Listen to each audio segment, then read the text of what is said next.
तो आज हम लोग दोस्तों भारत की नदियों के बारे में जानेंगे, बहुत ही अच्छे से, बहुत ही डिटेल में, धीरे धीरे करके हम लोग पूरा जानेंगे और बहुत ही अच्छे से आपको याद होगा, इसकी मैं गारंटी लेता हूँ। आपको इन 3 से 4 पार्ट में जब मैं इसको बता दूंगा तब फिर आपको कोई भी डाउट नहीं रह जाएगा भारत की नदियों के बारे में। और इसके बाद मैं आपका टेस्ट भी लूँगा और आप लोग देखोगे कि आप लोग 100% स्कोर भी कर पाओगे। तो चलिए दोस्तों, हम लोग पहले भारत की नदियों के बारे में कुछ बेसिक पॉइंट जान लेते हैं। सबसे पहले ये कि भारत में 4000 से ज़्यादा नदियाँ हैं, ठीक है। तो सबसे पहला पॉइंट ये जानिएगा कि नदी जहाँ से निकलती है तो उसे कहते हैं उद्गम स्थल, ठीक है, जहाँ से निकलती है। लेकिन जहाँ पर जाकर वो मिलती है, चाहे वो सागर हो, महासागर हो, खाड़ी हो या फिर अन्य नदियों से जब जाके मिल जाती हैं तो उसे कहते हैं हम लोग मुहाना, ठीक है। और जो राज्य, जो ज़िले उसके आसपास पड़ते हैं, नदियों के किनारे बसते हैं, तो उनको नदियों के किनारे बसे शहर या तटवर्तीय शहर या तटवर्तीय राज्य कहते हैं। ये तो हुआ बेसिक पॉइंट। अब भारत में नदियाँ जो हैं इनको हम लोग 2 प्रकार से डिवाइड कर सकते हैं। एक तो हिमालयी नदियाँ, यानी ऐसी नदियाँ जो हिमालय पर्वत से होकर निकलती हैं। हिमालय पर्वत आपको पता है पूरा फैला हुआ है इधर नेपाल से लेकर इधर तक, ठीक है। तो एक तो हो गई हिमालयी नदियाँ, और दूसरा पार्ट हम लोग डिवाइड कर सकते हैं अन्य के रूप में या प्रायद्वीपीय नदियों के रूप में, यानी भारत के अन्य क्षेत्रों से जो निकलती हैं और वहाँ पर उद्गम होती हैं। जैसे ये दक्षिण भारत की जितनी भी नदियाँ वगैरह हैं, ये सभी नदियाँ ये प्रायद्वीपीय नदियाँ हैं, और ये हैं हिमालयी नदियाँ। ओके, दोनों में अंतर समझना आपको बहुत ज़्यादा ज़रूरी है। एक जो हिमालयी नदियाँ हैं ये तो वर्षा का जल यूज करती हैं, यानी कि जो बारिश होती है वो तो जल इन नदियों में आता ही आता है, साथ ही साथ इन नदियों में बर्फ़ पिघलने की वजह से भी जल आता है, ठीक है।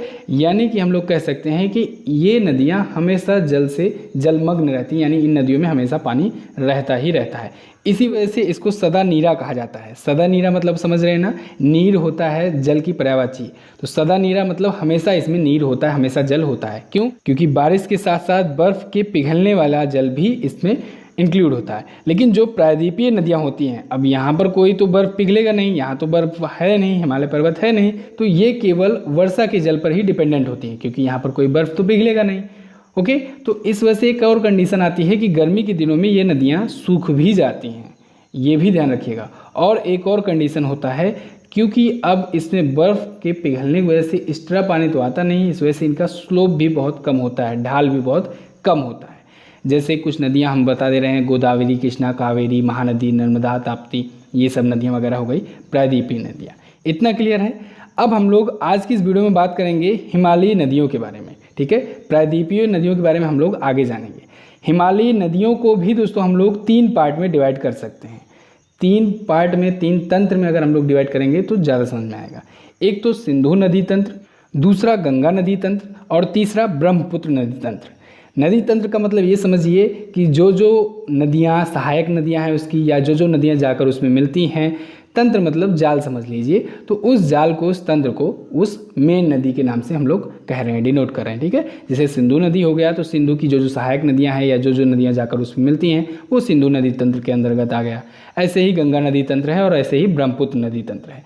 तो आज हम लोग बात करेंगे सिंधु नदी तंत्र की। क्लियर? तो आइए बात करते हैं सिंधु नदी तंत्र की। सिंधु नदी दोस्तों ये रही, सिंधु नदी इधर तिब्बत से निकलती है और जम्मू कश्मीर होते होते पाकिस्तान होकर के इधर जाकर अरब सागर में गिर जाती है। अब इसके नदी तंत्र में ये सारी नदियाँ जो आपको दिख रही हैं छोटी मोटी, ये सभी नदियाँ सिंधु नदी तंत्र में आती हैं। ओके, ये भारत दिख रहा है आपको ना, ये जम्मू लद्दाख है, जम्मू कश्मीर है, हिमाचल प्रदेश और पंजाब का एरिया। अब हम लोग एक एक करके जानते हैं डिटेल में।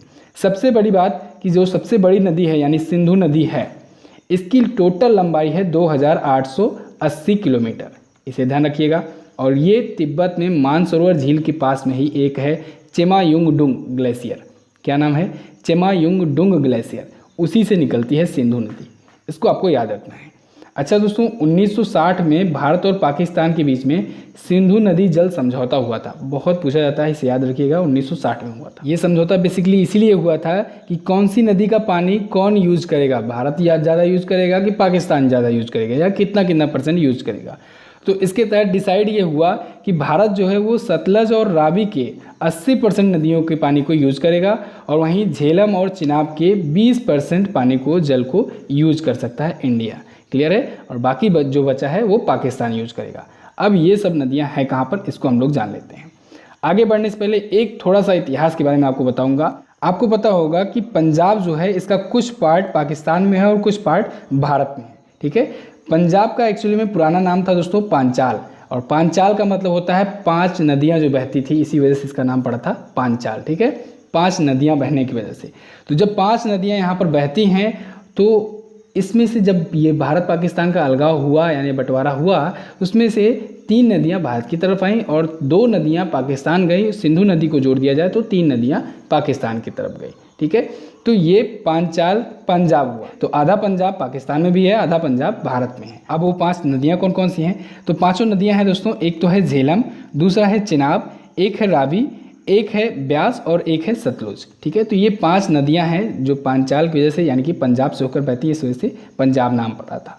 ये है इंडस रिवर या जिसे सिंधु नदी कहते हैं, और ये ऊपर से निकल कर आती है और बाद में लास्ट में सभी नदियां जाकर इसमें मिलती हैं। अब हम लोग ट्रिक के माध्यम से याद करेंगे जो सबसे कन्फ्यूज़न वाला पॉइंट है, ये 5 नदियाँ और सिंधु नदी, यानी ये जितनी भी महत्वपूर्ण नदियाँ हैं सिंधु नदी जलतंत्र का, उनका हम लोग ट्रिक के माध्यम से याद करेंगे नाम, और सीरियल वाइज याद करेंगे, क्योंकि बहुत लोगों को सीरियल नहीं पता होता। जब तक सीरियल नहीं पता होगा तो आप लोग कन्फ्यूज़ रहोगे कि कौन सी नदी कहाँ से निकलती है। ठीक है, तो सीरियल के लिए एक ट्रिक आपको याद रखना है। सबसे पहले 5 नदी के बारे में आप लोग जान लीजिए। 5 नदियों का नाम मैं आपको बता दे रहा हूँ। झेलम नदी, उसके बाद है चिनाब नदी, और उसके बाद है रावी नदी, ये आप देख रहे हैं, उसके बाद ब्यास नदी, फिर सतलुज नदी। तो ये 5 नदियाँ हैं। ठीक है, अब इनको हम लोग को ट्रिक से कैसे याद रखना है? ट्रिक ये है दोस्तों, सिंधु के झगड़े ने चीरा ब्यास। सिंधु नदी जल समझौता हुआ था, आप सभी को पता है, भारत पाकिस्तान के बीच में। तो हम लोग कहेंगे सिंधु के झगड़े ने चीरा ब्यास। ठीक है, चीरा ब्यास यानी कि एक ब्यास आप लोग जानते हैं एक वृत्त होता है, उसको अगर बीच से फाड़ दो, चीर दो, तो उसे कहते हैं कि ब्यास। ठीक है, ये जो पूरी लंबाई होती है इसी को तो ब्यास कहते हैं। तो ये तो रहा ट्रिक आपको समझने के लिए। ठीक है, तो सिंधु के झगड़े ने चीरा ब्यास, ये आपको याद रखना है, ये फिगर याद रखना है। क्लियर? अब इसमें कैसे हम लोग रिवाइज करेंगे? देखिए, सिंधु से बहुत ही सिंपल है, सिंधु नदी है, उसमें कुछ याद करने की जरूरत नहीं है। झगड़े में देखिए झा पड़ता है, झा से होता है झेलम, तो पहले आएगी झेलम नदी। ठीक है, सिंधु के बाद ऊपर से हम लोग आते जाएंगे, तो सिंधु नदी, फिर आएगी झेलम नदी, ने तक साइलेंट है, उसके बाद चीरा में चा पड़ रहा है। ठीक है, तो चा जो है, चा से हम लोग चिनाब कहेंगे। ठीक है, चिनाब या चिनाब कह लीजिए, जिससे आपको ट्रिक समझ में आ जाए आसानी से। तो इसका चिनाब नदी होगा। रा से रावी नदी। ठीक है, चीरा कहेंगे, चीरा में रा है, रा से रावी नदी। तो सिंधु के झगड़े ने चीरा हो गया। अब आया ब्यास। अब ब्यास से एक तो आप लोग ब्यास नदी भी कहेंगे, लेकिन ब्यास में हम लोग दोनों नदियों को कवर कर दिए हैं। ब्यास से हो गया ब्यास नदी और सा से सतलुज नदी। ठीक है, तो हम लोग बिल्कुल सीरियल वाइज याद रख सकते हैं कि सिंधु, उसके बाद झेलम, फिर नीचे आएंगे तो चिनाब, फिर रावी, फिर ब्यास और फिर सतलुज नदी। क्लियर है? तो इस प्रकार से तो हम लोगों ने याद कर लिया कि ये सीरियल वाइज नदियाँ कौन कौन सी हैं। उद्गम स्थल और मुहाने के बारे में हम लोग कल की वीडियो में देखेंगे। आज बताएंगे तो वीडियो बहुत ज़्यादा लंबी हो जाएगी और काफ़ी लोगों को प्रॉब्लम होने लगती है। तो थोड़ा थोड़ा हम लोग जानते चलेंगे, और यकीन मानिए पूरा नदी तंत्र आपको याद करा दूंगा। भारत में जितनी भी नदियाँ हैं, जितनी भी इंपॉर्टेंट नदियां हैं, जहाँ से जो भी क्वेश्चन बनते हैं, बिल्कुल आपको याद हो जाएगा। तो दोस्तों, इस वीडियो में बस इतना ही। कैसी लगी आपको वीडियो, आप लोग कमेंट करके हमें जरूर बताइएगा। वीडियो अगर अच्छी लगी है तो लाइक करके हमारा उत्साह बढ़ाइए। साथ ही इन दोनों इंपॉर्टेंट वीडियोज को जरूर देख लीजिएगा, और आने वाली वीडियोज का नोटिफिकेशन पाने के लिए सब्सक्राइब करके बेल आइकन को जरूर दबाएं। मिलते हैं किसी अन्य वीडियो में, तब तक के लिए नमस्कार, जय हिंद, वंदे मातरम।